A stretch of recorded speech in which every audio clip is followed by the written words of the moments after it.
پہلے سے زیادہ ہو گئی ہے طاقت. کہتے ہیں کہ نبی پاک سید عالم صلی اللہ علیہ وسلم کی خدمت میں حضرت عکاش آئے. کہنے لگے سونیا میرے جذبات کنٹرول میں نہیں آ رہے, میں ان بے ایمانوں کے گلے کاٹوں گا, میرے پاس تلوار ہی کوئی نہیں. کوئی تلوار ہو تو ماروں نا. ایک درخت کی جڑ تھی, ٹہنی تھی, حضور نے یوں کر کے کھینچی اور میں یہ لینا تلوار. کہتے ہیں وہ حضور کے ہاتھوں میں ٹہنی تھی, میرے ہاتھوں میں آتی گئی اور تلوار بنتی گئی.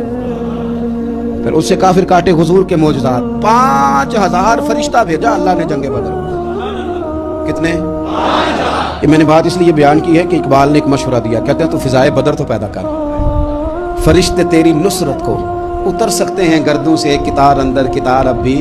اقبال کیوں ایسا کہہ رہا ہے؟ تو اقبال کہتے ہیں اس لیے کہ آج بھی ہو اگر ابراہیم کا ایمان پیدا تو آگ کر سکتی ہے اندازے گلستاں پیدا. 5000 فرشتہ آیا. مجھے تو لگتا ہے فرشتوں نے بھی دعا کی تھی کہ یا اللہ ہم تیرے نبی کی قیادت میں لڑنا چاہتے ہیں. فرشتے آئے. سپر پاور تھی روما, بڑی طاقتور سمجھتی تھی. ایران, روم, یہ کیسر و کسرا بڑی طاقتیں تھیں. عرب کے لوگ تو بوریا نشین تھے صحراؤں میں, نکل کے انہوں نے الٹ پلٹ کے نہیں رکھ دی سارا کچھ. علامہ اقبال سے کسی نے پوچھا تھا کہ مسلمان دوبارہ سے کبھی میدانوں میں آئیں گے, تو اقبال کہنے لگے ہاں ہاں ضرور آئیں گے, آئیں گے, یہ نکلیں گے. کیا کس طرح؟ کہنے لگے میں نے فرشتوں سے سنا, نکل کے صحرا سے جس نے روما کی سلطنت کو الٹ دیا تھا. نکل کے صحرا سے, قدسی کہتے ہیں فرشتوں کو, اقبال کہتے ہیں رات وہ باتیں کر رہے تھے, میں نے سنا ہے کہ نکل کے صحرا سے جس نے روما کی سلطنت کو الٹ دیا تھا. سنا ہے میں نے یہ قدسیوں سے کہ وہ شیر پھر ہوشیار ہوگا, وہ جاگے گا, وہ بیدار ہوگا. یہ قدسیوں سے سنا ہے میں نے, وہ آئے گا میدانوں میں. گمسان کا رنگ پڑا, ابو جال قتل ہوا, امیہ قتل ہوا, کچھ دیر کے بعد مارا گیا. ابو البختری اور عتبہ اور شیبہ اور ولید بڑے بڑے سردار قتل ہوئے. 70 کافر مارے گئے, 70 مسلمانوں نے قیدی بنائے, باقی بھاگ گئے اور سامان چھوڑ کے بھاگ گئے اور گھوڑے چھوڑ کے بھاگ گئے. اور جس کو ادھر بھاگنے کا موقع ملا ادھر بھاگا, کہہ رہے تھے ان کو باندھ کے لے جائیں گے, اور جس کو ادھر بھاگنے کا موقع ملا وہ ادھر بھاگا. پیچھے سے حضرت صاحب بن عبادہ بول رہے ہیں, کہنے لگے ہم نے تو سنا تھا مردوں سے مقابلہ ہے, تم تو بیویوں سے بھی کمزور نکلے ہو, کیا بھاگتے ہو. 14 مسلمان شہید ہوئے صرف. 3 دن حضور نے قیام کیا بدر میں. قربان جائیں, جنگ کا آغاز بھی میرے نبی کے سجدے سے ہوا اور جنگ ختم ہوئی تو پھر کریم سجدے میں چلے.